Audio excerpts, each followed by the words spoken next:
இலங்கையில் 3 தசாப்தங்களுக்கு மேலாக நிலவிய யுத்த சூழ்நிலையால் லட்சக்கணக்கானோர் பலியானார்கள். 1000க்கும் அதிகமானோர் காணாமலாக்கப்பட்டார்கள். காணாமலாக்கப்பட்டவர்களின் நிலைமை என்ன என்பதை அவர்களது உறவினர்கள் தொடர்ந்தும் போராட்டம் மூலமாக அரசாங்கம் மற்றும் வெளிநாடுகளிடம் நீதி கோரிய செயல்பாடுகளில் ஈடுபட்டு வருகின்றனர்.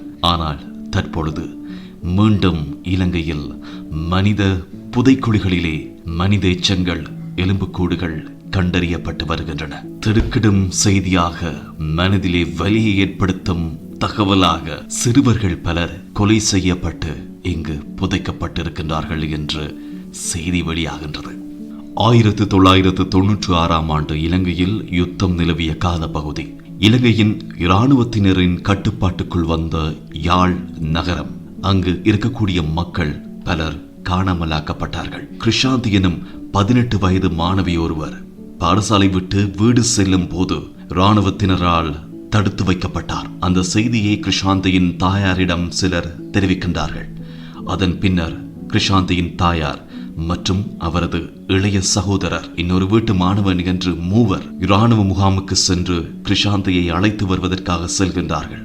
சில நிமிடங்களில் இந்த 3 கொலை செய்யப்படுகின்றனர். அங்கு சில மணித்தியாலங்களுக்கு பின்னர் அங்கு தடுத்து வைக்கப்பட்ட அந்த மாணவி இராணுவ காடையர்கள் சிலரால் பாலியல் வன்புணர்வுக்கு உட்படுத்தப்பட்டு கொலை செய்யப்பட்டார்.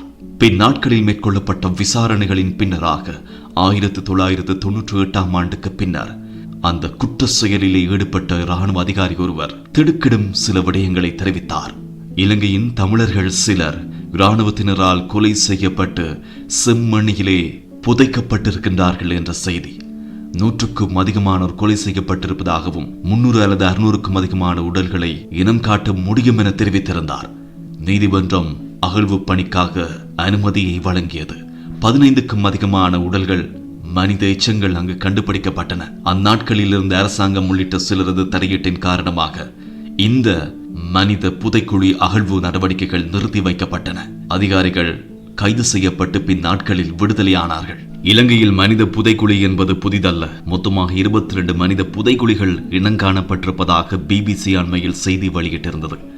இதற்கிடையில் 2025ஆம் ஆண்டு இந்த வருடம் பிப்ரவரி மாதம் யாழ் நகரத்தில் கட்டுமான பணியில் ஈடுபட்ட சிலரால் மனித எலும்புக்கூடு ஒன்று கண்டுபிடிக்கப்பட்டது. அதன் பின்னர் நீதிமன்றம் மீண்டும் செம்மணியிலே அகழ்வு நடவடிக்கைகளை மேற்கொள்வதற்கு அனுமதியை வழங்கியது. பரிச்சாத்தத்தின் போது அதிகமான எலும்புக்கூடுகள் கண்டுபிடிக்கப்பட்டன.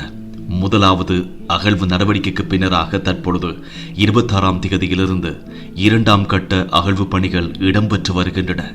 இதுவரை மொத்தமாக முதல் மற்றும் 2ஆம் கட்ட அகழ்வு பணிகளில் செம்மணியிலே மொத்தமாக 33 மனித சிதிலங்கள், மனித எலும்புக்கூடுகள் கண்டுபிடிக்கப்பட்டிருப்பதாக உறுதிப்படுத்தப்படுகின்றது. அதிக அளவில் சிறுவர்களும் என்று குறிப்பிடப்படுகின்றது. இறுதியாக 2 சிறுவர்களினுடைய மனித எச்சங்கள் கண்டுபிடிக்கப்பட்டிருக்கின்றன. செம்மணி சிந்துபாத்தி மனித புதைக்குழி அகழ்வு இன்றைக்கு 5.5 நாள் நிகழ்வு இன்றோட முடிவடையுது. இன்றைய நாளின் அடிப்படையில் ஏற்கனவே அடையாளப்படுத்தி பாடசாலை புத்தக பையோடு இருந்த மனித உடலம் முழுமையாக இன்றைய நாள் முழுவதையுமே அதுக்காக வேண்டிய அதை நிலத்திலிருந்து வெளியில் எடுக்கிறதுக்காக வேண்டி செலவழிக்கப்பட்டு முழுமையாக அகழ்ந்தெடுக்கப்பட்டிருக்குது. அந்த அகழ்ந்தெடுப்பு எடுக்கையில் அதில் அந்த சிறு குழந்தையினுடைய உடலத்தோடு இருந்த ஒரு சப்பாத்து, பாட்டா தயாரிப்புனால செய்யப்பட்ட சப்பாத்தும், அதே நேரத்தில் ஒரு சிறிய குழந்தைகள் விளையாடுகின்ற பொம்மை ஒன்றும் அந்த உடலத்தோடு இருந்து அகழ்ந்தெடுக்கப்பட்டிருக்குது. இதை விட இன்றைய நாள் முழுவதும் நடந்த அகழ்வு பணியில் கிட்டத்தட்ட 5 ஒன்றோடு ஒன்று பின்னி பிணைந்ததான மேலதிக உடலங்கள் அடையாளம் காணப்பட்டிருக்குது. ஆனால் கிட்டத்தட்ட எண்ணிக்கை எத்தனைன்னு சொல்ல இல்லாத என்னன்னு சொன்னால் அது ஒரு குழப்பமான ஒரு முறையில் அந்த உடலங்கள் தற்போது அடையாளம் காணப்பட்டிருக்கிறதால, அதே நேரத்தில் இன்றைக்கு இன்னொரு மிக முக்கியமான நிகழ்வு என்னன்னு சொன்னால், ஏற்கனவே செம்மணி பழைய புதைகுழி தோண்டுதல் நடவடிக்கையில் ஈடுபட்ட பிரதான சட்ட வைத்திய அதிகாரி கிளிஃபர்ட் பிரேரா அவர்கள் அகழ்வு நடந்த பிரதேசத்துக்கு வருகை தந்திருந்து தற்பொழுது அகழ்வு பணியில் ஈடுபடுகின்ற சட்ட வைத்திய அதிகாரிகளோடு கலந்துரையாடி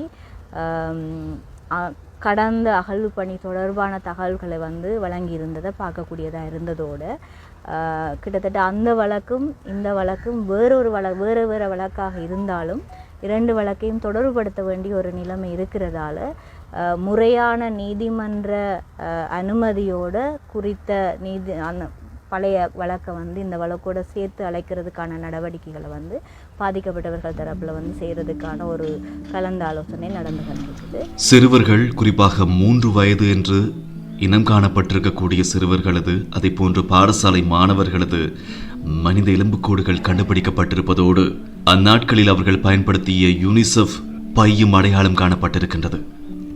தற்போது பலர் இந்த எலும்புக்கூடுகள் கொண்ட புகைப்படங்களை AI தொழில்நுட்பத்தினூடாக மாற்றி சமூக வலைதளங்களில் வெளியிடுகின்றார்கள். இது குற்ற செயல் என்று சட்டத்தரணி கூறுகின்றார். இவ்வாறான செயற்பாடுகளில் ஈடுபடுபவர்களுக்கு சட்ட நடவடிக்கை எடுக்கப்படும் என்றும் தெரிவித்திருக்கின்றார். உண்மையான நடந்த சம்பவத்தை விசாரணை மூலமாக உலகுக்கு தெரியப்படுத்தக்கூடிய இந்த தருணத்தில் AI தொழில்நுட்பத்தை நீங்கள் பயன்படுத்தினீர்களாக இருந்தால் நிச்சயமாக இலங்கையில் இருக்கக்கூடிய ஏனைய சமூகத்தினருக்கும் உலகத்தில் இருக்கக்கூடிய ஏனைய மக்களுக்கும் கூட இந்த எலும்புக்கூடுகள் உண்மையான நிலைமைகள் AI என்று சித்தரிக்கப்படக்கூடியதாக காணப்படும். எனவே பொறுப்புணர்வோடு அனைவரும் செயலாற்ற வேண்டிய கட்டாயம் இங்கு இருக்கின்றது. இலங்கையின் அரசாங்கம் கூறியிருக்கின்றது, இப்பொழுது அரசாங்கம்தான் இந்த மனித எச்சங்களை இலங்கையின் செம்மணி மனித புதைக்குழிகளின் அகழ்வு நடவடிக்கைகளுக்கு நிதி ஒதுக்கி இருப்பதாகவும் நீதியான விசாரணைக்கு தான் என்றும் உறுதியாக இருப்பதாகவும் தெரிவித்திருக்கின்றது. ஐக்கிய நாடுகளின் மனித உரிமைகள் ஆணைக்குழுவின் உறுப்பினர் ஆணையாளர் அண்மையில் செம்மணி மனித புதைக்குழிக்கு வருகை தந்திருந்தார். ஐக்கிய நாடுகளிடம் இலங்கை அரசாங்கம் உதவியையும் நாடியிருக்கின்றது செம்மணி மனித புதைக்குழிகளின் ஆய்வு நடவடிக்கைகளுக்காக.